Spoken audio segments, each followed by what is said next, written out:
Okay, hello everybody. I'm sorry um for the slow start. I apologize. This was supposed to be yesterday, but yesterday I took the day to go visit my best friend Tina and her kids, and we went to Hobby Lobby and I bought all this junk journaling stuff and I had so much fun. And I bought this Eevee model kit and yeah, it was a lot of fun. And then but I couldn't go live because when I hang out at Tina's house, there's no internet, and I can't do it with the computer. Well, there is internet now, actually. They have good internet. They have better internet than me, and they live out in the middle of nowhere. Isn't that funny? Um, but anyway, so I was gonna do it today, and then I slept in a little bit, so that's why I pushed it out. So I do apologize for the reschedulings of every. Thank you for all being here still. Tomorrow the internet guy is coming out and I should have my internet set up if all goes well. So pray for me, guys, so I can have good internet. And then next Saturday when we do this live, I should have a more set up scenario where I could have the script on screen so you guys could read along with me and it's not just me reading it to you. Although it is fun, me trying to describe what I'm reading, like I'm reading a story. I was actually considering doing different voices for each person, but I'm not that talented. So, but welcome everybody. Welcome Roxana, Maz, Carol, Jinx. Maz is from the UK. Roxana is from California. That's cool. Hey, Donna. Excuse me. Yeah, I'm from Arizona. So we're from all over the world, and that's awesome. I think that's pretty cool that Brendan's story has reached a lot of places. So, and also I heard somebody posted on in our group that Making a Murderer is now trending on Netflix. So that's pretty cool, guys. I know I've been playing it every chance I get at my house while I'm home. I tried to set it up to play while I was gone yesterday, but I guess I have it set on my Netflix to only play one episode at a time and then stop and then wait for me to press go. I don't know how I did that or why I did that because sometimes that annoys me because I'll be like doing something while it's playing in the background and I'm hoping that it just keep going and it doesn't. It stops after an episode. But anyway, it's all good. It doesn't matter, I guess. But anyway, yeah, so it's really awesome, guys. So keep it up. We still got one more day. Yeah, that's Maz. That's how I did it yesterday. And I actually, so I'm going to play a quick TikTok I made last night because when I got home, and I had it on my laptop going because, like I said, I got a bunch of junk journaling. So I was junk journaling last night. But I caught a scene and I rewinded it and then I recorded it on my phone. So and I made a TikTok out of it. So I'm going to go ahead and play it.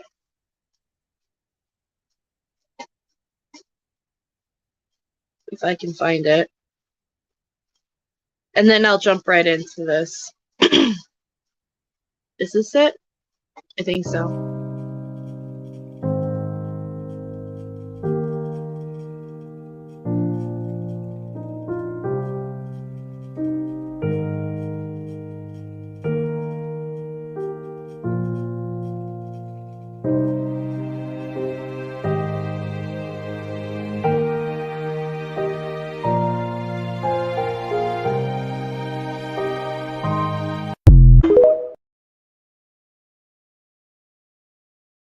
Yeah, that's it. you'll always need tissues, Maz. This is not,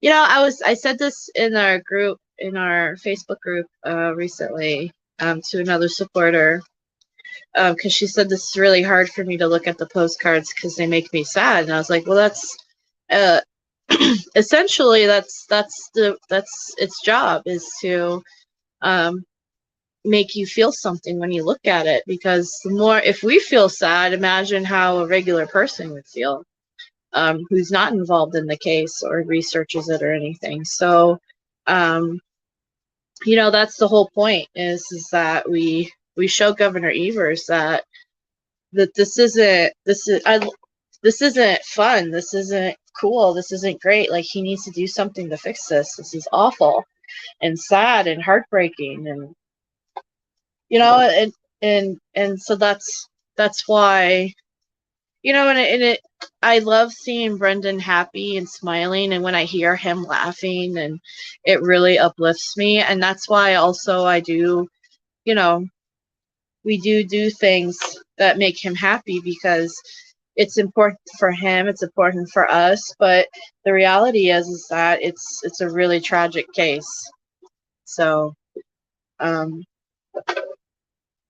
yeah. And but I hope you guys did enjoy the TikTok. I'm gonna post it in our group. If anybody wants that video, I can send it to you on Messenger, and you can post it places too if you want. I'm not against doing that. So, or even I think I have it set up on TikTok. If you guys go to that TikTok, Innocent Brendan Dassey on TikTok, you can download those videos too from the TikTok and then save them to your phone. And then you can share them out if you want. So the whole story that touches your heartstrings, Governor Evers don't give a flying duck on how we, well, you know, and it's starting to feel that way sometimes, but you know, we got to keep hoping that there's some humanity left in Governor Evers, so where he will decide to do something to help Brendan. Until then, I'm not giving up on doing everything I can, and it doesn't matter who it is, Governor Evers, Josh Call. If his lawyers come out tomorrow and say, let's all talk to this person, or let's all send messages to that person, I'd be like, give me their name and address and I'll send them letters and postcards. Like, you know, it doesn't matter to me. So, but anyway, let's continue. So last time we left off, we're still talking about post-day conviction, which happened in 2010. And this is a post-conviction motion hearing. So, and this is day 3. So I'm skipping all the formalities. So at the beginning of the court day, the judge says, okay, who's here? And then everybody kind of does a roll call for the record. And then they're talking a little bit about their court stuff. See, I still have to refresh it, so pardon me, because my internet sucks. Oh boy. Soon, my friends, soon I shall have better internet.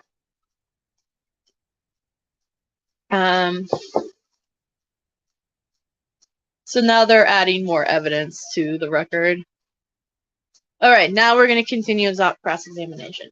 So last time Drizzen was examining the witness or the expert, and then towards the end of that live, I pushed on, and then Fallon started to cross-examine Dr. Richard Leo.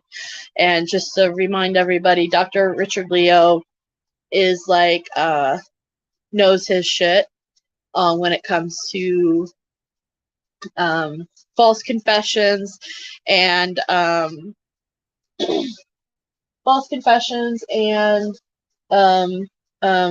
can't think of the word right now. and interrogations, police interrogations. I'm actually looking around because I thought, oh, I'm getting his book in soon. Because after this, I would like to read his book on here, kind of like how I do the Anatomy of a False Confession.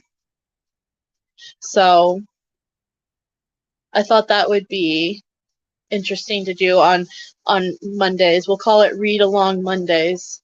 And then yeah, so I do have the other book too that I ordered over here that just got here like a couple of days ago. These books I bought on Amazon, and I got them from Amazon, and they were shipped from the UK. But I got the Brandon L. Garrett Convicting the Innocent book. So that's going to be another read I think that we can do,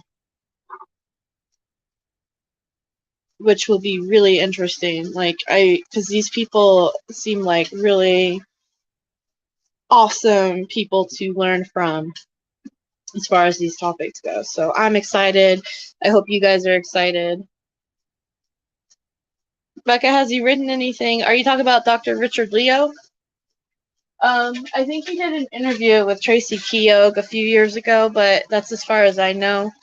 I'll have to look up after the live. Maybe I can Google and see if he has said anything lately.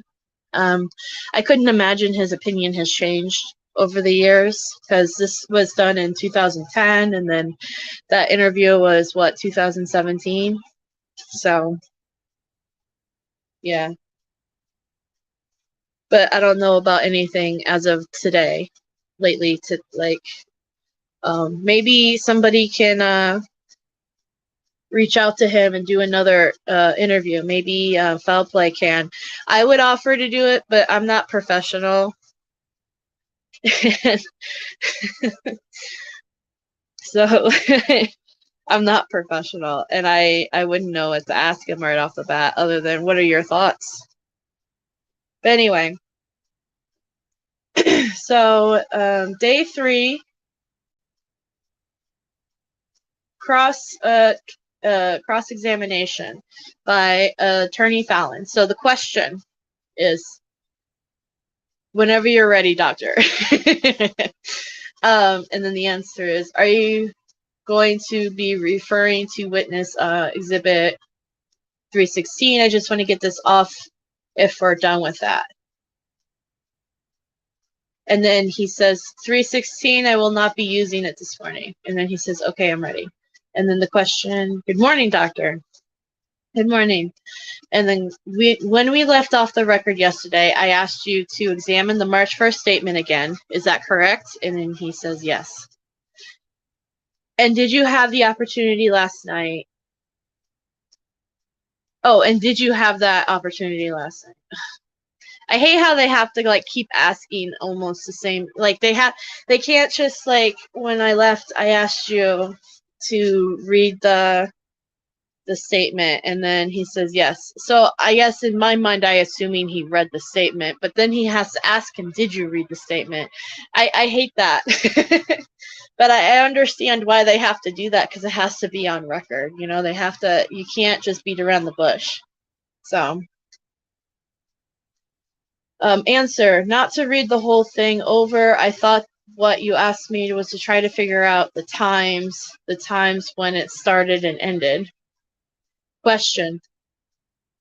That was, but the specific question that brought us to that point was, is it not a fact that Mr. Dassey, in effect, confessed within the first 90 minutes of the interview on March 1st? Now, they have a note here.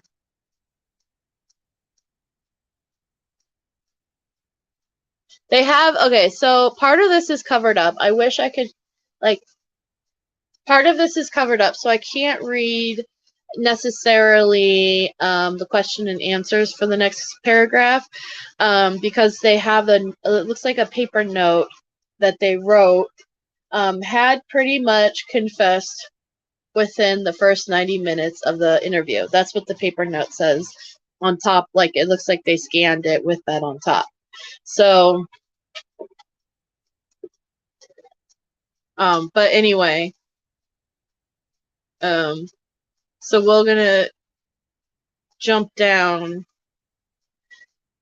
Okay, so he asks, I believe earlier we mentioned in the examination that you co-authored an article that was published online. It will be published in writing later this year, entitled Police-Induced Confessions, Risk Factors and Recommendations, and he says correct. Question, and you were one of the authors with Saul Cassine, Steve Drizzen, Thomas Grisseau, Gisli Gudjosen, and Allison Redlich. And he said correct. All right, in that article, you were talking about dispositional risk factors. We've already talked about age, but there's also a discussion in there about cognitive disabilities, mental impairments, and the like, correct? And he says yes. All right, and that particular part of the article, in large part, was based on research done by, I'm not going to try to say that, I don't want to slaughter it, and a colleague, John I can't. I'm sorry, guys. John and another guy. Answer, yes. Question, and in that particular research that's reflected in your most recent publication, there is a question, or should I say a question. You conclude in that article that there is a correlation between mental retardation and its relationship to false confessions, correct? And he says yes. Question, in that article, doctor talks about other dispositional problems such as personality disorders, correct? And he says, I believe so, yes. And the presence or absence of antisocial traits, correct? Answer, I believe so. And doctor's research is also based on a sample, or I'm going to say Dr. G. Dr. G's research is also based on an example of individuals in Iceland who claim to have falsely confessed, correct? Answer, that's not all it's based on. I think his research is based on a lot of things, including American research. That paper, which was co-authored with Dr. G and 5 others, are 4 others, obviously, is a summary of the entire field. So it may reference to some studies like that, but it's based on much more than that. Question, so your assessment of the body of research out there is that mental retardation and these types of cognitive disabilities, there is a correlation to false confessions. Answer, yes. Question, okay. Additionally, in this part of the research article, Dr. G is referenced again, and as noted, that in these situations where you have false confessions, there are other specific mental disorders or mental illnesses that would have a propensity of showing up, correct? Answer, I'm not sure he says it quite like that, but yes. The underlying idea is that people who have mental illnesses are also at risk for false confessions. Question, all right. I believe the phrase, if this is better, there is currently little research available to show how different disorders, parent, example, anxiety, depression, schizophrenia, close parent, parentheses. He did the parentheses. Potentially impair the suspect's capacities to waive legal rights to navigate their way. Court reporter, can you slow down, please? Attorney Fallon, I'm sorry. Impair the suspect's capacity to waive legal rights and negate his or her way to a police interview. Answer, okay. Right. However, there is a reference here that an important type of psychopathically in relation to false confession is attention deficit hyperactive disorder, ADHD. Basically, that's what that is, ADHD. Okay. Answer. Okay. Question, right. Which consists of the three primary symptoms: inattention, hyperactivity, and impulsivity. Correct? Answer, okay. If you're reading that from the article, yeah. Question, I'm reading from the article. Well, would you like a copy of the article? Answer, yeah, that would be great, thanks. And then Attorney Dresden, counsel, when you're referring to the article, do you mind citing a page number? And then he did. Sure, I'll try. Counsel, although the pages are not numbered on the publication that I have, but I'll, okay, reference those sections. I may approach the witness, Your Honor. Or you may. Doctor, I'll show you what was been marked for identification as Exhibit 366. Answer, okay. Question, Doctor, if I could reference your attention to about, roughly halfway through the article. There's a section that begins, I believe, dispositional risk factors, and then 2 full pages after that, and then there are both sides copied. This is the reference I was making to. An important type of psychopathology. Answer, okay. So there's a section called personality and psychopathology. That's the section heading. Okay. And the next page. Okay. About 2/3 of the way down in the left-hand column. Okay, so they're trying to direct him where they are, so that way he knows. All right. Question. Now, in this particular case, it is conceded that Mr. Dassey has some cognitive deficits, correct? Answer, yes. Question. Okay. He does. He struggles more with verbal abilities as well as memory ability, correct? Answer. I believe I read that in Dr. Gordon's report, but I'm not 100% sure. Question. He struggles with short-term memory kinds of tasks. In other words, the working memory. Answer. Okay. Question, right? Answer. I don't know if that's in Dr. Gordon's report. Yes. Question. All right. You didn't review the testimony from the suppression hearing. Is it? Answer. I don't recall reviewing the testimony from the suppression hearing. No. Question. But it's correct, is it not, that Mr. Dassey, he's not mentally incompetent, correct? Answer, yes.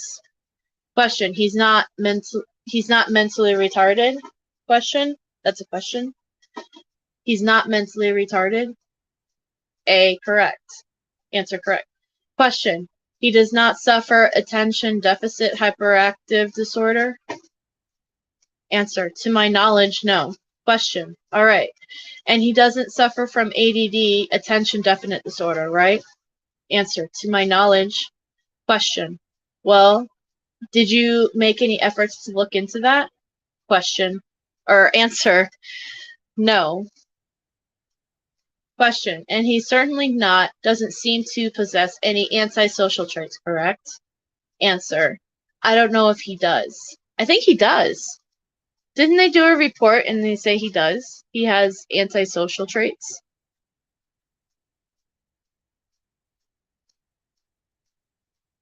I'll have to look into that. I thought I saw a report when he was younger that he has from like middle school, they did a report and it says he has antisocial traits.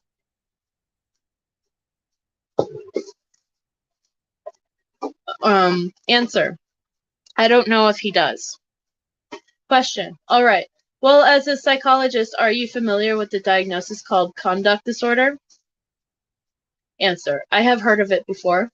Question, all right. But you're not familiar with it. Answer, correct. Question, okay, but it's fair to say, based on everything you've reviewed in this case, that Mr. Dassey was not a problem child at school, right? Answer, I haven't read anything that would indicate that to my knowledge. Now, what do you define? Okay, pause. What do you define as problem child? Because you mean like disruptive in class? Because was he? No. But did he have to have certain special classes because he was having a hard time learning? Like, what do you mean by problem child? That's what I would be asking. Like, what do you mean by problem child? Because he did need special classes and he did have learning disabilities in certain subjects. So, not that that's a problem, but anyway. Question. Actually, he was a student who typically followed the rules as reported by the school, right? Answer. I don't recall reviewing any document that indicated that. Question. He doesn't tend to get into trouble. Answer. Again, I have no knowledge of whether that's true or not. Question. All right. And just so that I'm clear, the research that's marked in Exhibit 366, that's not an independent research study itself, is it? It's a collection or an assessment of the current state of the research. Answer. Correct.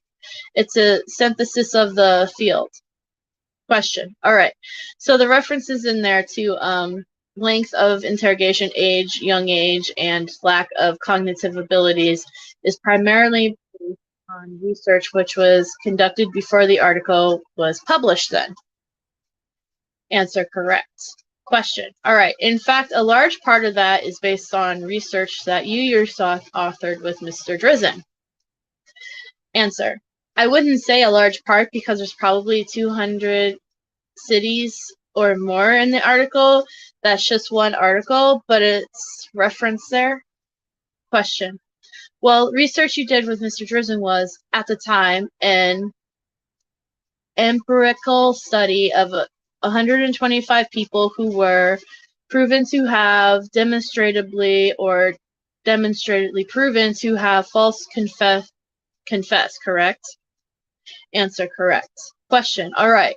And that was the largest study at the time. Answer.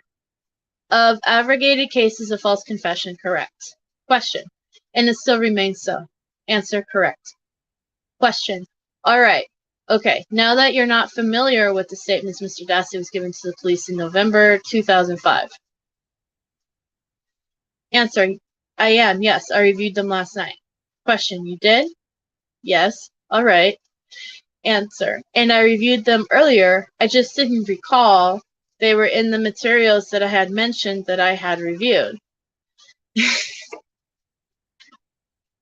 Fallen, this is like...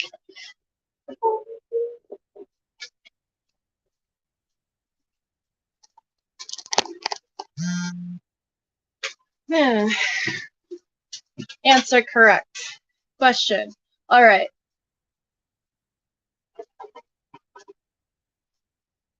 Answer. Actually, an admission of my testimony yesterday. Question. Now, in those November interviews, Mr. Dassey, he was or was he not in custody? Answer. He wasn't in custody for the first one, and I don't believe he was in custody for the second one either. Question. And they were both relatively short in duration interviews, right? Answer. Correct. Although one of them couldn't figure out the exact time. Yeah, they were relatively short. Oh, hey, Amber. Welcome.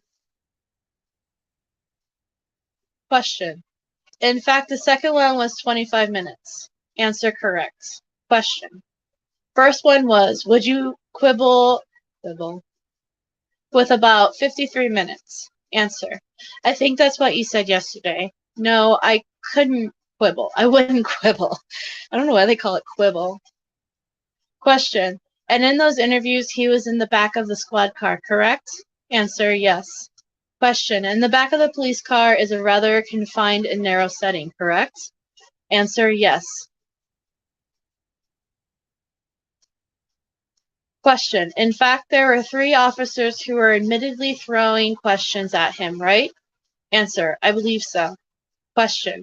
And in that particular area, we will take the November 6th one. Mr. Dassey was steadfast in denials regarding having knowledge of anything that his uncle may or may not have done. Answer. Correct. In fact, he was even found to be inconsistent with whether or not there was even a bonfire the night of the question, October 31st, 2005, correct? Answer. I don't dispute that. I just don't recall that specifically. Question. Well, didn't he originally tell the officers he thought the fire was either Tuesday or Wednesday night, the 1st or the 2nd of November? Answer. I don't recall specifically. Question. In both of those interviews, the officers were far more confrontational with Mr. Dassey than they were on any subsequent interviews, correct? Answer. And again, this is also, they put another sticky note over the notes. And so it's hard for me to read this next block because the sticky note says, I should have played the tapes from November. Oh, I think this might be Mr. Drizzen's notes on, yeah, you know what? I think I'm reading Mr. Drizzen's notes on here. Hey, Red Door Woman. Hey, Amber. I had no clue you did this. I'm really passionate. Oh, yeah. I'm really invested in Brendan's freedom. I do a lot for Brendan. I joke with people and say, or actually, because a lot of people also in here or in the chat or from the Foul Play channel. If you guys check out Foul Play on YouTube, they do a lot. And the running joke in there in Foul Play is that, oh, we're not addicted. We can quit at any time. But yeah, no, we're pretty dedicated to this. Do I talk to him? Yes, I talk to him. He's a good friend of mine. And a lot of this channel is for him. I set this channel up with another friend 2 years ago, I think now. And the whole purpose of this channel is to try to educate people on his wrongful conviction and ways we can help him. And also is kind of like a thing for when he gets out, he can come back and he can obsessed or something, yeah. And he can come back when he gets out, he can come in and see everything on this channel because I upload little videos of supporter pictures and events we do and all sorts of stuff for Brendan. So we try to keep it positive here, but I do oh, my boss just texted me. But yeah, we try to keep it 100% positive, no bashing of the family and all that for Brendan, and yeah. But if you guys are really interested in everything I do or want to do, in the description of this video, there's like a bunch of different links of like Facebook groups, Discord stuff, and all that stuff that we do. If you guys are, or if you want to write to Brendan yourselves, I'll probably go over that at the end of this video. Red Door Woman, I love Richard Leo. I got hooked on studying interrogation. Oh my gosh, Richard Leo has been absolutely this, reading these court transcripts. So I'm reading the post-conviction motion hearing from 2010, and Richard Leo has been absolutely insightful on just with his cross-examination and all that. And I have his book coming to my house soon. Because right now I'm reading a book called Anatomy of a False Confession by Michael Cincinnati. Mondays I read a couple of chapters from that. And when I'm done with that, I'm going to read Richard Leo's book, and I'm going to read Brandon. I want to read also Brandon Garrett's book called Convicting the Innocent, about criminal prosecutors. So I'm excited for those things. Anyway, so right now I'm just reading the court transcript. It's pretty close to done because Fallon is Attorney Fallon, who is the state prosecutor at the time, who's cross-examining right now. His stuff isn't that long. It's kind of confusing to me because it's like he's trying to make a point to say that since Brendan doesn't have ADHD, since he doesn't have certain things that fit into the criteria of what Dr. Richard Leo studies as part of being a false confession, that must mean that it doesn't apply to Brendan. But the reality is that false confessions can happen to anybody. It could happen to anybody of any intelligence, of any mental health status, of any. I mean, I've seen a false confession happen to a police officer. There was a police officer. I can't remember what state or what his name was, but he was charged and put in prison for a little bit for the death of his wife and 2 kids. And he was a police officer, and they still interrogated him, and they still got a false confession out of him, and still got, you know, him thrown in jail. So, I mean, it could literally happen to anybody. So I think that's what Fallon is trying to say is that, well, because Brendan doesn't fit the criteria of what you think that Dr. Richard Leo wrote in this article, then it doesn't apply to Brendan.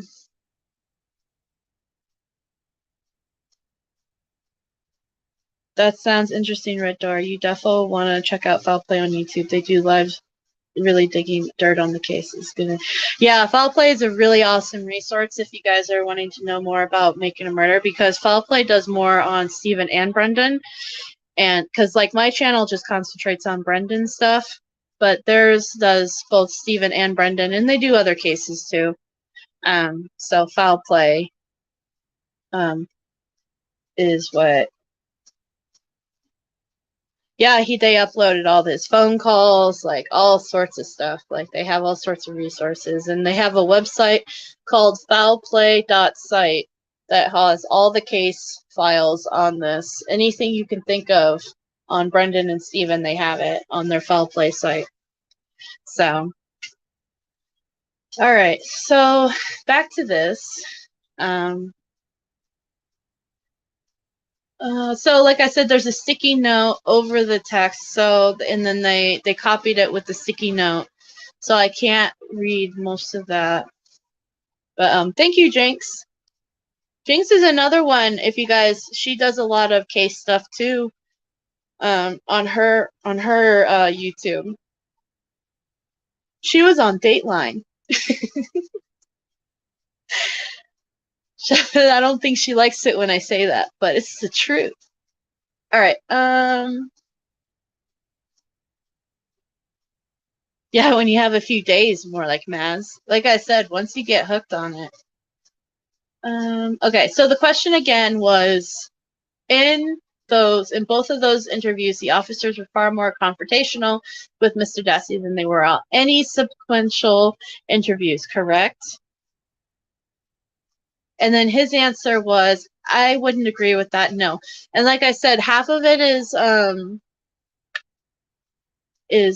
kind of has this duck thing copied over it. So I can't really tell if he says more to that. And then, but he asks him, question, you haven't listened to the tapes. Answer, well, I think I did listen to last night. I mean, I watched all of the, I'm guessing he says video, was provided for the other interrogations. It didn't strike me as more confrontational than the other ones. Okay, question. All right. Now, with respect to February 27th interview at the high school, Mr. Dassey was not in custody at the time, correct? Answer, I do not recall. Question. He wasn't. Okay, so he wasn't detained. No, it was they did an interview. Because earlier we learned from Dr. Richard Leo what the difference is between an interview and an interrogation is. So when Brendan was at high school on February 27th, that technically was considered an interview and not an interrogation. And because it was an interview, they didn't have to read him his Miranda rights. It wasn't until he was taken back to the station later, I believe on another day, that it was then considered an interrogation. And part of the reasons why it was considered an interrogation was because anytime you have the quote unquote interview in a police station or anything like that, it fits the criteria for being an interrogation. But having a police officer talk to you like at your school or at your home or anything like that is technically not considered an interrogation. Although everything you say anytime you talk to a cop can be used against you, whether or not they read you your Miranda rights or not. Just saying. So everything that he said at the school still would have been used against him. Miss Sheldrake, why was he not allowed to have his school assistant by his side during the interview? Probably because they didn't want her there. To be really honest, because one, she wasn't involved in the case, and they probably didn't want anybody in there other than Dassey. It wasn't required to have any. It's not a state law. You do not have to have a parent or anybody in the interrogation room with you if you waive that right, even as a child. Brendan waived his rights to have a lawyer or a parent with him. He could have asked for them, right? But he waived that right. He could have said, I want the student assistant here, but because there isn't a law, and he waived that right to a lawyer and his parent, which I think that's stupid. I don't think a child should be able to waive those rights. I think there should be a law, created to where you have to have a lawyer or a counselor or somebody who understands to be in there with the child.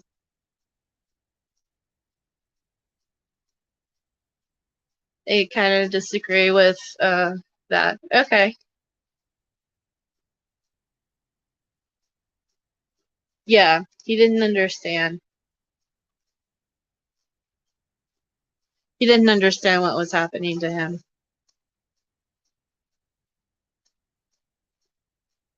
Well, they did read him his Miranda rights later, Carrie. It's just he didn't understand what his Miranda rights were. That's the thing. Right. Yeah. I think it should be required that all minors have some sort of advocate in their with them during any kind of interview or interrogation, whether it be a lawyer or a counselor. Right, and not just their parents or guardian, because if you guys think back to people like the Central Park Five, some of those boys were giving false confessions with their parents in the room with them. So it's not necessarily just a parent. The parent's not enough. Right, exactly, Carrie. Nothing was told to him in a way he could understand. They didn't break it down for him, and they didn't explain it to him in terms of it's within your best interest to have a lawyer in here. It's one way to say, like, oh, do you want a lawyer or your parent in here? Or are you good? And because he would have been like, yeah. You're good? Yeah. Okay. But then to actually sit down and say, Brendan, this is really serious going on right now, and it's within your best interest to have a lawyer or have your mom in here or whatever. I really think you should consider having her in here. Like, they didn't do that, and that's what they should have done, because that's the way of breaking it down to a kid who doesn't understand what's going on to him. You know what I mean? Yeah, it makes me upset too, and that's why, if anything, they need to create laws to protect children like Brendan and other children.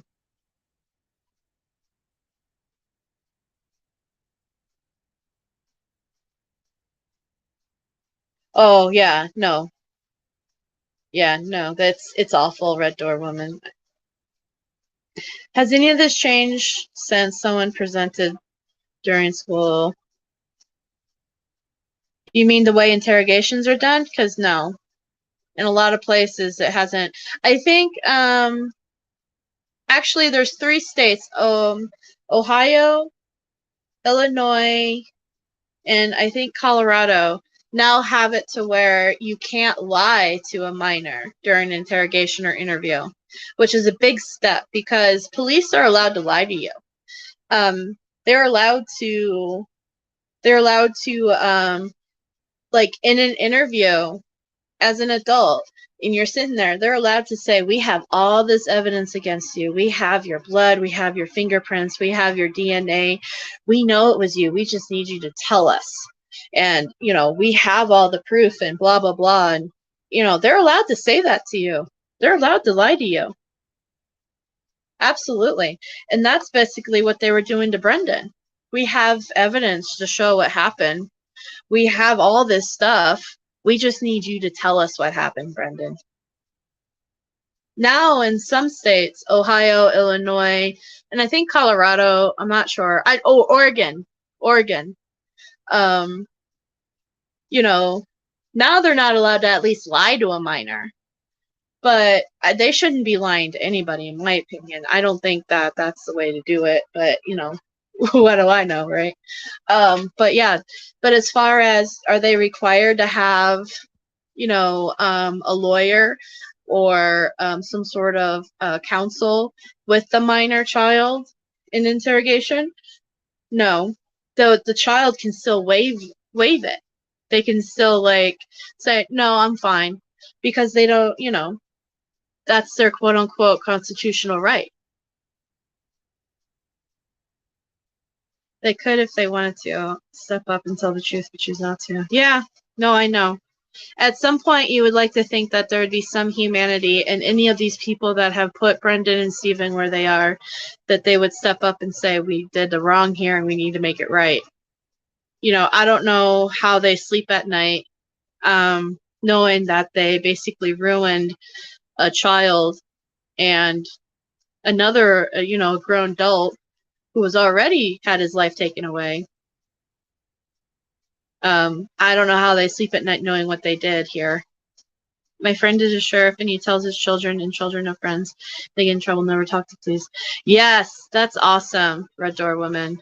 That's exactly what a responsible police officer or sheriff needs to do, is to educate children, because nobody wants this to happen to an innocent child. That's awesome. That makes me feel a lot better today. Thank you. Actually, that's awesome. All right. Back to reading. Question. Well, he certainly wasn't handcuffed. Answer. Yeah, but that's not the measure of custody, which is the truth. Question. Well, it's physically restraining is one. Answer. Right. But another measure would have whether somebody perceives they're free to go. Question. Right. Answer. Or is free to go. And I just don't recall. And of course, that would be a legal determination anyway. Question. It would it not? Answer. Correct. Question. All right. And in that particular case, Mr. Dassey was interviewed at the school in a room there, correct? Answer. Correct. Question. All right. He was not confronted with any evidence in that interview at the high school, was he? Answer. I'd have to go through and look at it. I don't recall specifically if he was confronted with evidence in that particular interrogation. Court reporter, please slow down. This one isn't as fast as the other one in the day before. Is it the same one? Question. Well, there is no false evidence ploys, correct? Answer. On the 27th, I'd have to go through. Question. At the high school? Answer. Correct. The first one, yeah. Question. Now, well, I'll come back to that. Similarly, with respect to the second statement at the Two Rivers Police Department, which we discussed yesterday, well, I'll ask you, would you agree that the interview at the police department was about the song? Answer. Yes. Question. All right. And in preparation for that interview, Mr. Dassey rode to the police station with the police officers, Mr. Fassbender and Mr. Rieger. Answer. Correct. They went to get him. Right. Question. Well, that he rode with them, correct? Answer. Yeah. Question. In fact, his mother rode with him in the car. Answer. I do not recall. Question. That would be an important fact for you, wouldn't it? Answer. No. Question. All right, I'll bite. Why not? Answer. That his mother rode with him to the interrogation?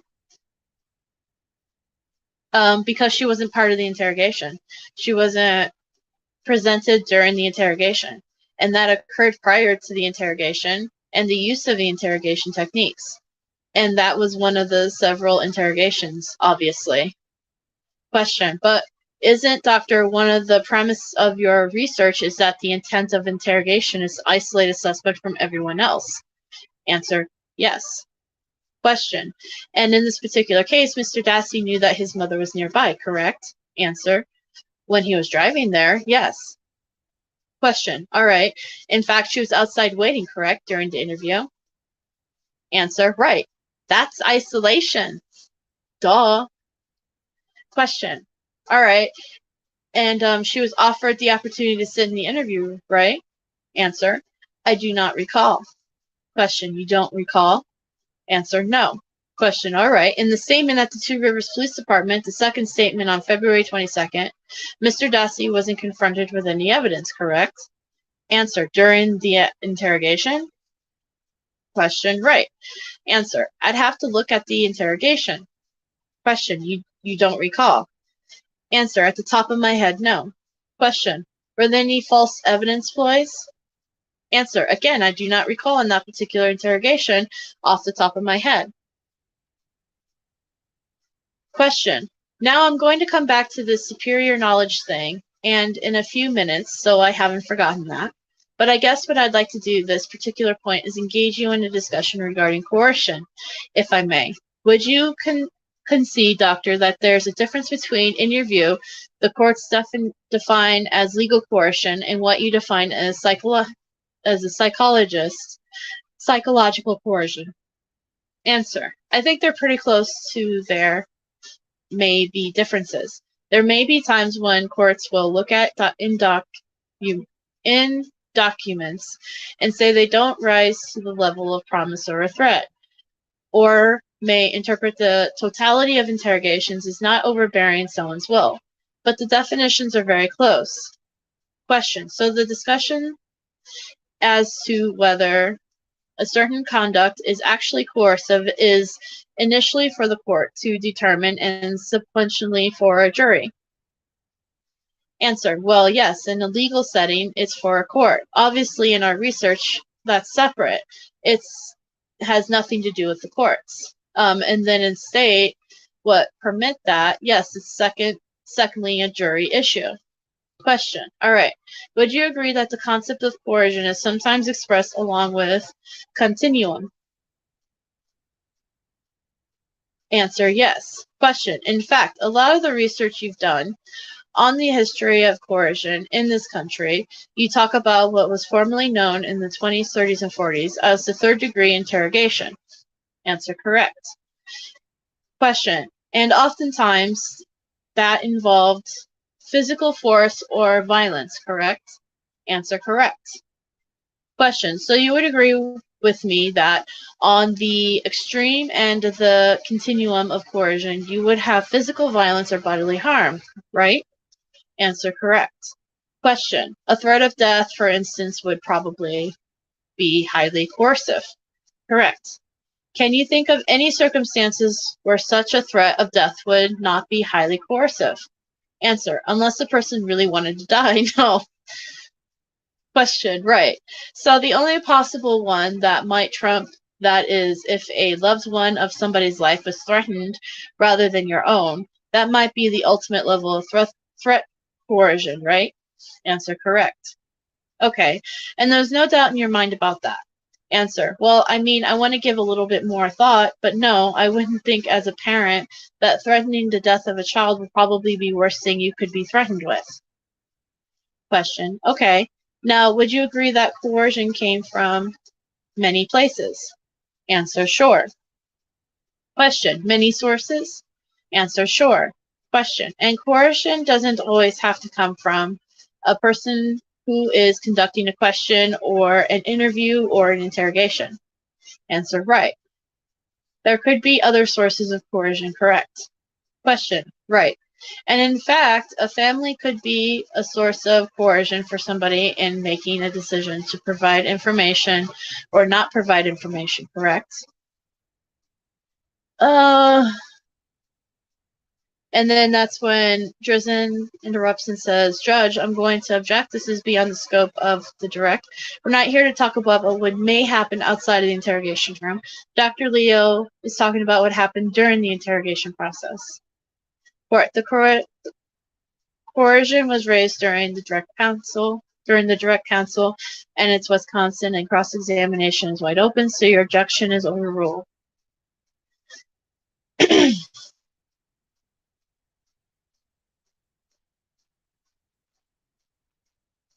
Question. So you would agree that one could be coercive into telling a lie, as well as one to be coerced into telling the truth? Answer. Correct. Question. Okay. One could be coerced into keeping a secret. Answer. Correct. Question. Or not keeping a secret. Correct. Okay, in this case, Mr. Dassey received lots of information from his family that he shouldn't testify against his uncle, right? Answer. I'm not disputing that, but I wasn't aware of that. Question. All right. You didn't review any of the materials associated with that. Answer. Not to my knowledge. Question. Okay.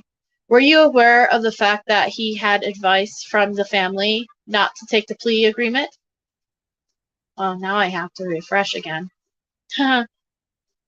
Please use many methods during investigations, including the Reed method, which I study. However, I do not think they should be allowed with those techniques on minors. Yeah, I agree. I personally think they should throw out the Reed method, because I think it does statistically it leads to more wrongful convictions, but that's just, my thing. There's another method that I think they should use. In the UK, they use something else, and I can't remember it off the top of my head, but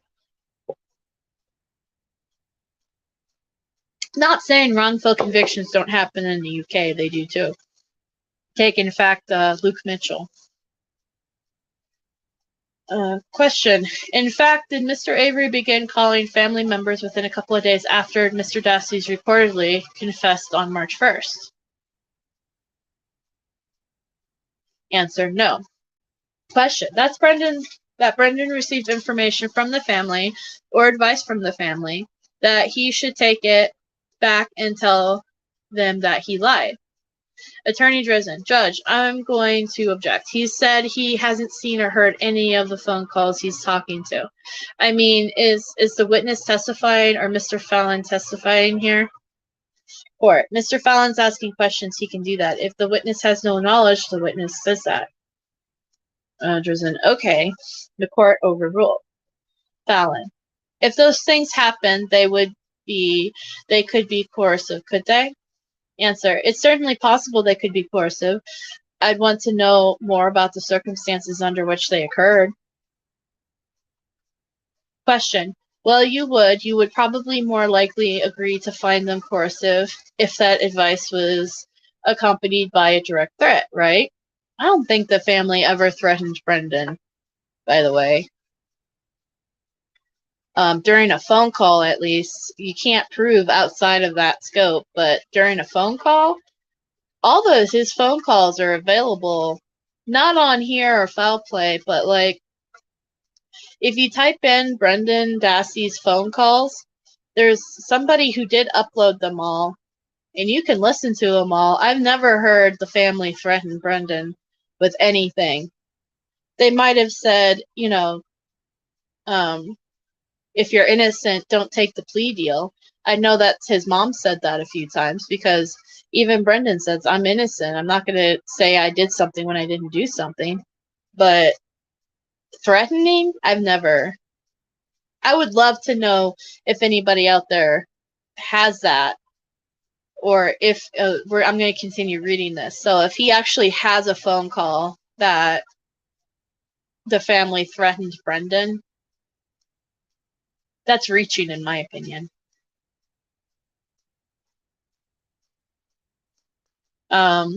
Answer. If they were accompanied by threats, one might find them coercive, but it's very different context, obviously, than being threatened by a police officer. Question. Well, Dassey received a threat in this case, did he not? Answer. Are you talking about outside the interrogation? Answer. Outside the interrogation. Answer. I don't recall. You reviewed the transcripts in this case, right? Answer. Yes, I did. Question. All right. Would you turn to Exhibit 206, sir? Answer. Could you tell me which binder that's in? Sure, I'm going to guess it's in 4. I believe 206 is a transcript and statement taken at the high school. Okay. Attorney Dresden, do you have a page number, Tom? Yes, I want to double check my number before I tell you. I believe the number I'm looking at is, yes, 466. Right. There's a question from Investigator Wiegert. Question. What did he tell you, Brendan? That I should keep my mouth shut. They were hers. Wiegert. Did he threaten you? Brendan, sort of. What did he say? Wiegert, tell me. Pause. Stab me too. Wiegert, or else he would stab you too? Brendan, yeah. Go back to the clothes, he said. Those were whose clothes? Teresa Hallbach's. Witness. Okay. Question. All right, so that could have been taken as a threat on the young man's life, correct? So they're talking about when they were interviewing Brendan at the school, and Brendan said that to keep my mouth shut, and Stephen said he would stab me. But we could argue if that even happens, because none of the other things that Brendan talked about happening during these interrogations actually happened. See what I mean? Okay, anyway, continuing. Answer, yes. Question, and especially if Mr. Dassey had actually witnessed his uncle killing Teresa Hallbach and then was told he should keep his mouth shut, that could certainly be perceived as coercive on his part. Answer, it could be, but if he was in custody, obviously it couldn't be acted on. Question. Oh, all right. Well, then let me direct your attention, sir, to page 478 at the very same exhibit. Answer, okay. Question, the bottom of the page. Fassbender, during the last several months, were you afraid that Stephen was going to get out? Brendan, not really. Fassbender, no. If now that you've made this statement, are you afraid that he could get out for your own safety? Brendan, I don't think he's going to get out. Fassbender, I know. But if he did, because of what he said to you, would you be afraid? Brendan, yeah. Okay, so I do want to pause and say, I don't think what Brendan is referring to as him being afraid that when Stephen finds out that he told on Stephen that he was going to go and kill Brendan. I think what he was basically saying, just from previous interviews that I've read and all that stuff, interrogations, he was more afraid of Stephen being mad with him because he was saying these things. Because even when, after his March 1st interrogation, he asks his mom when she finally enters the room, what if what I say doesn't match up with what Stephen says? And she says, what do you mean? And he's like, well, what if it's different? As if to indicate, saying that nothing I said here was true. So what happens if what Stephen says the truth and then it comes back and it says that I am not saying the same thing? I don't think he means that Stephen is going to come out and kill him. I think he means more like, shit, I'm going to be in trouble by the adults here because I'm saying this bullshit. Hey, Paul.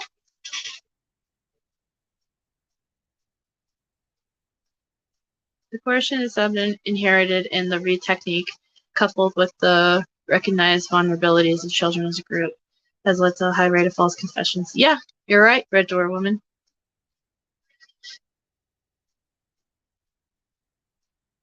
Welcome, Paul. I will say we do try to steer away from that thing, Paul, just because Brendan doesn't want us to talk about it like that. So unfortunately, sorry, but it foul play. If you guys go to foul play, you can. But yeah, those are rules that Brendan himself basically set up for my group and channel, is he doesn't want people bashing his family. But yeah, I'll talk to you later about that, Paul, though, because I have thoughts that I'd like to share with you. All right. Question. Attorney Fallon. All right. Answer. Okay. All right. Now, excuse me, as a social psychologist whose task is to assess possible impact of coercion, would it be important for you to know whether there are other forces exacting coercion on Mr. Dassey? Answer. You're talking about the interrogation? Question. Not necessarily during the interrogation, but overall in assessing the reliability of the information or the reliability of what's being discussed in the interrogation. You would want to know about the other external factors. Answer. To the extent that it bears on what's going on in the interrogation, yes. Question. So your point is you don't really particularly care about what the other internal coercive forces are at play. You're only concerned with what the police do. Answer. Well, if the other coercive forces were to bear on why the statements were given or their reliability during the interrogations, yes. But they don't bear on the interrogation, and they're really outside the scope of what I'm asked to evaluate. Question. So you don't think if somebody received a direct threat on their life after possibly witnessing such a violent act being carried out, that wouldn't have any effect on their decision to tell the police something in response to their questioning? Answer. It could be an abstract. It doesn't appear here, though, what you read, that he was afraid of Mr. Avery getting out. So it's not clear to me from what you read in this case that had any impact. Question. Well, you did read other information in this report that most of his family members were afraid of Stephen, right? Answer. Yes, yes. Question. All right. So doesn't that give some credence to the fact that it is very possible he wasn't that threatened? Answer. It surely does, but if he's not going to get out, if they don't think he's going to get out because he's locked up, then that would undermine the fear of eventually retaliation. Question. Well, doctor, would you understand? You would agree with me that even those who are in prison have means of reaching out to those in the outside world and doing them harm, right? Answer. Yeah, but that's not the same thing. It's difficult. It's remote. It's hard. It's not the same thing. Plus, also, in his statement, we don't know if Brendan knows that. He's a 16-year-old kid. We don't know if he thinks that, oh my God, because I don't think Steven's ever made mention of, I'm going to send somebody out there and hurt you, right? I mean, if he's never heard that from anybody, then how would he know if that happens? So you have to remove that as a fear for him, because like what Dr. Richard Leo was saying, he's in prison. I'm not afraid that he's going to get out, so I'm not scared of Steven right now. You know, if he was, he would have mentioned that in that paragraph. He would have said, oh yeah, I'm still scared of him because he could send somebody out here to hurt me. No, he didn't say that.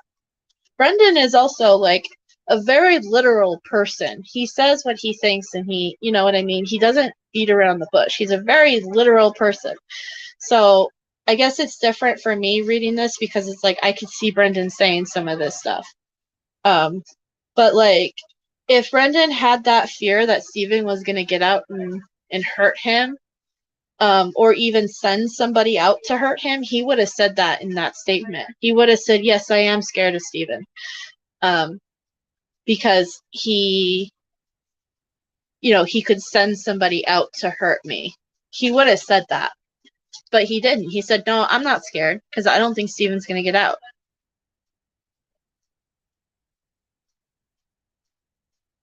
Question. So it's your assessment here that any potential coercive effect from Mr. Dassey and the rest of the family on Mr. Dassey had nothing to do with his decisions to tell the police that he told them on February 27th or March 1st. Answer. It didn't appear to me, and based on the materials I reviewed. Question. All right. I'm going to digress for one moment and ask 3 points to what I admitted to ask you about the introduction discussion we had yesterday. So if I may, and they're not related, would you say the average amount of time that you spend on a case where you're a consultant, I mean, is it like 10 hours, 20 hours? Question. Yeah, probably 5 or 10 hours. Answer. 5 to 10 hours on average. Answer. In many cases, even less than that. Question. Even less than that. Yeah. They're in case like this where you would have a lot of hours. Correct. Okay. And you said studies, you testified. I think you said you testified once in Wisconsin at a criminal justice study commission. Answer. Correct. Question. Was that the commission, the former Avery Commission type thing?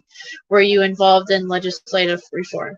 Answer. It was, I believe, the former Avery Commission that was formerly named that. And I just presented testimony during a day there. So it wasn't really direct involved in the legislative reform. What grew out of that might have had some legislative impact. I don't really follow it very closely. Answer. Or question. All right. Just so that we're clear, I know we've had a lot of discussion about this yesterday, but would you agree that the interrogation techniques employed by Fassbender and Wiegert aren't really following the Reed model of interrogation? Answer. I'm sorry. I'm not following. Question. Are not? I mean, there's a couple of tactics. Yes. Yeah. Question. But it's not. But they didn't follow the Reed technique, right? Answer. Well, I would say they don't do a mathematical application of the Reed technique. So to explain the Reed technique, yes, there are some 9 steps. And here's what you do in step 1, and here's what you do in step 2, and here's what you do in step 3. And almost nobody does formulatic following of that. There are elements of the Reed technique presented here. Question. Elements. But there are elements of other interrogation techniques as well. Answer. Well, I'm not sure I would say that. There are techniques that are not a part of the formulatic 9 steps of the Reed method, but there's nothing that's part of the separate method that is not the Reed method. I mean, the Reed method really does. The Reed method is really an umbrella of a lot of different techniques, emphasize specific steps to deliver the techniques. Question. Okay, all right, doctor. I want to talk about inducement right now. In your testimony yesterday, I believe you referenced one of the set of inducements as low-end inducements, correct? Answer. Correct. Question. All right. Now, low-end inducements may be something that appeals to one's religion, character, or sense of morality. Answer. Correct. In other words, to do the right thing and tell the truth. Correct. Type of thing. So if or an appeal one's conscious of one may not be religiously motivated. Answer. Correct. Question. All right. Now that these low-end inducements, of which were in this case, right? Correct.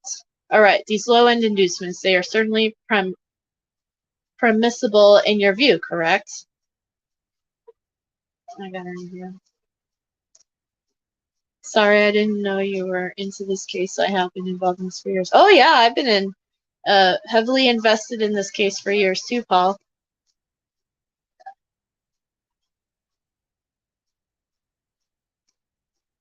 Yeah, Paul, you should check out foul play as well. Question. They've been found legal by the courts, right? Answer. Correct. All right. And in reality, they're non-coercive. Answer. Correct. Question. All right. Now, I think you also testified that there are some systematic, or I think you might have used the word mid-range inducements, which are presented in this case. In fact, there are several clips played by counsel. Correct. Question. I think the exhibit 315, I have like clips 4 through 10, but I'm not sure with the revised exhibit here if I've got that right. Answer. You want me to refer to that or not? Question. Yeah. Well, if you could, that would be great. Okay. What notebook is it in? And then they ask.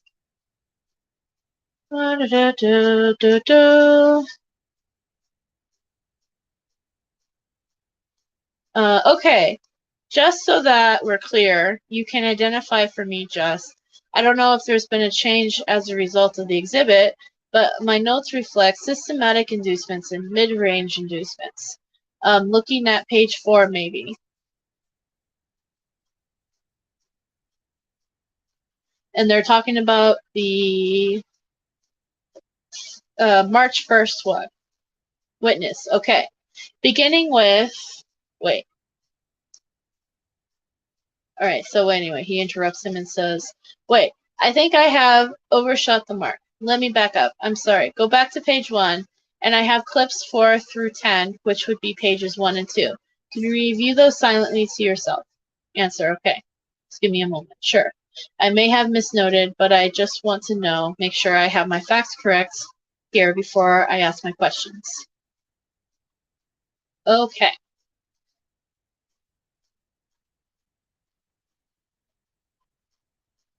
Exhibit 315 then on pages 1 and 2, clips 4 through 10, those are examples of systematic or mid-range inducements. Answer.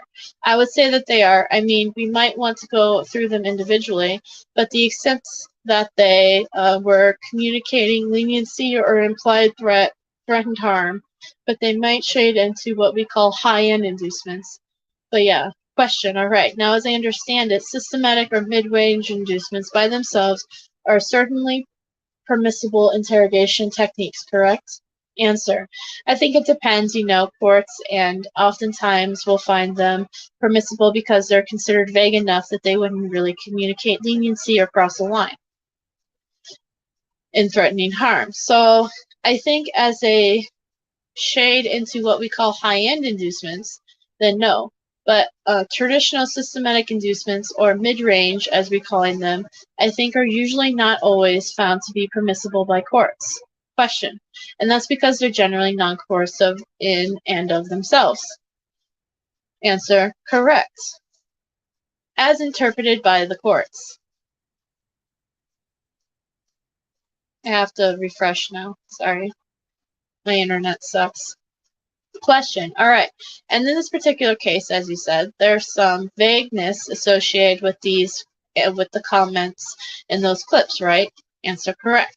Question. In fact, if you were to say that they might shade into high-end inducements, that would be based on implicit understanding of that they are trying to connote to the person. Answer. If I follow your question, yes, but yeah. Answer. I don't know if you say try to connote, but yes, I think I understand. I think I agree with what you're saying. Question. In other words, these aren't clearly direct or expressed systematic inducements. These are somewhat vague or implicit. They're implicit.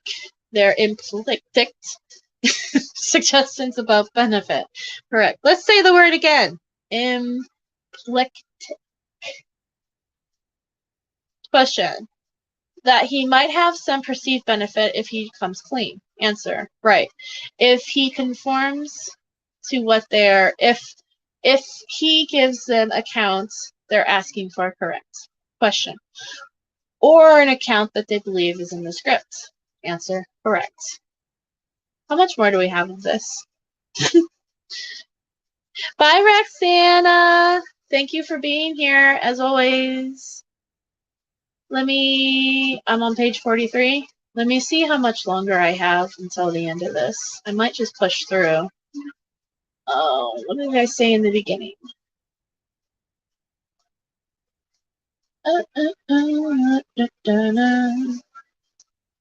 Oh, we still got a few more. So I think I might stop here, actually, because my voice is going and I'm tired.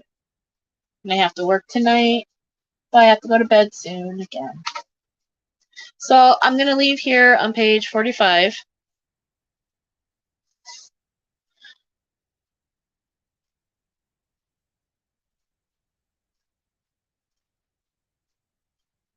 Right. I agree, Paul.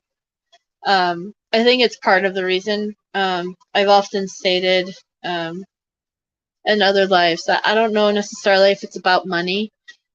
Because the reality is that, so Wisconsin has a cap of $400,000 in wrongful conviction that the state owes the person if they can prove it's a wrongful conviction, and yeah. So when Stephen's lawyers, when he came out the first time and they sued for the $36 million, Stephen may not have realized it, but I think the lawyers realized he wasn't going to get $36 million. That number was a point. It was a, it was more of a, I'm making a point here by saying his life was worth more than just $400,000. It was worth, you know, unlimited amount of money. Human life is priceless. So they chose a number, a really high astronomical number.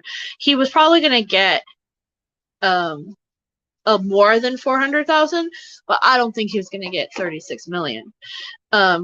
Like Matt says, it's political. I think it was 25K at the time and 5K per year capped at the 25. Oh, was it? Okay. I just know that he was never going to get 36 million. Oh, and then he got 400,000. That's right, Jinx. He got 400,000 as a settlement anyway. So he still got more than what the cap was. Okay. But anyway. Thank you, Jinx. But yeah. So I think my personal opinion is that something happened before Stephen was even born that made the Averys some sort of hated target, and something, and a lot of people think it goes back to even when Stephen was a young adult and he was interacting with Sandra Morrison, and that whole interaction thing, when he pulled her over with a shotgun, you know, something happened and they just had it out for him from the get-go. And I think when they first got him, it was just because, you know, F you, Stephen.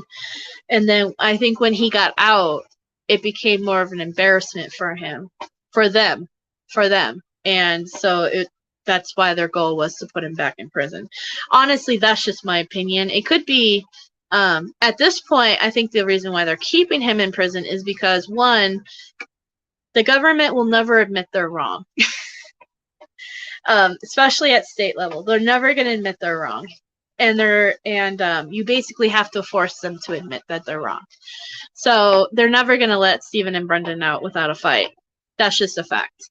And two, it would be really embarrassing for them to have somebody wrongfully convicted twice in the same state, in the same area. I think it's more like Matt says, it's political, but I also think it's more personal at this point. I don't think it has anything to do with the money, and that's just my opinion. Obviously, I could be very wrong, but I think it's more of a personal thing. I think they take it personally that Stephen got out once, and they're really going to keep him in there unless they're forced to let him out. And this is, unfortunately, Brendan is tied into that. And I think a lot of people ask, well, if let's say, unfortunately, the reality is that Stephen could die in prison. Let's say Stephen dies in prison, would they then let Brendan out? Who knows? Because the state's never going to admit that they did wrong here. You know, I highly doubt that they would, unless they really, I don't know. It's hard to say. But I don't like thinking about that reality either. I don't like thinking of them spending that long in there. So, but yeah. Thank you all for being here. Thank you for the new people that showed up. That's really awesome that you guys showed up. I hope to see you guys in here more. If not, that's cool. But so my usual spill before I leave. If you want to write to Brendan, make sure you send it to this address. Please make sure you put your full name and return address on the envelope so he can receive the mail. If your full name and return address is not on the envelope, he will not get the letter. He loves receiving mail from all over the world from people. And he really appreciates all the support that he gets. And then I'll be making more postcards here soon. I believe the vote in our group on Facebook is almost over. And the popular vote will win. And so I'll be making more postcards here soon. But I still have some. If you guys want a postcard here, email me. If you're in America or anywhere else in the world, email me at brendantalks89@gmail.com.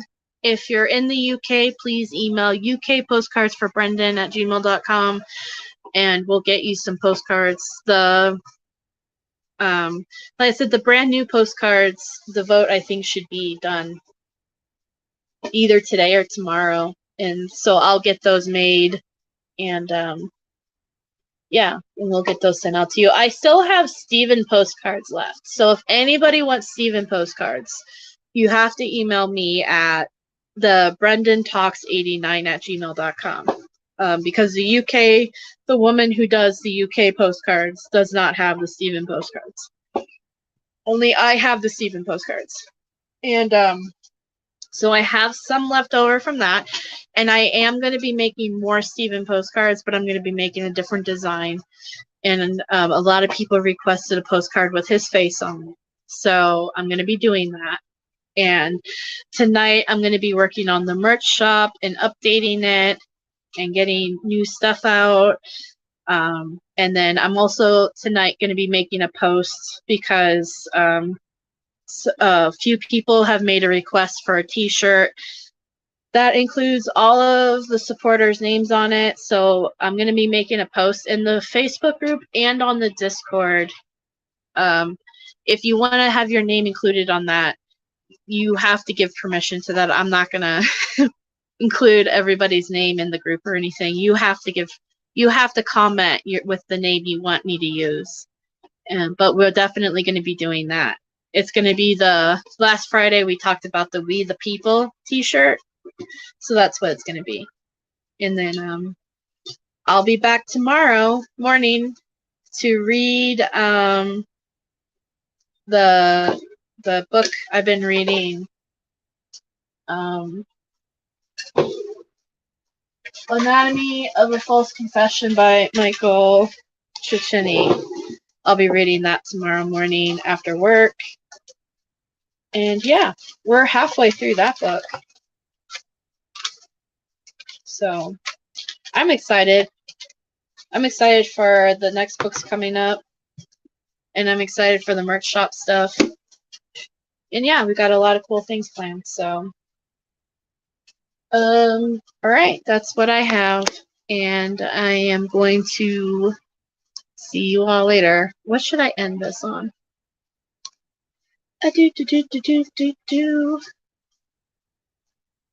Oh, this one. For the rules that Governor Evers has issued say nothing about restricting his ability to issue commutations.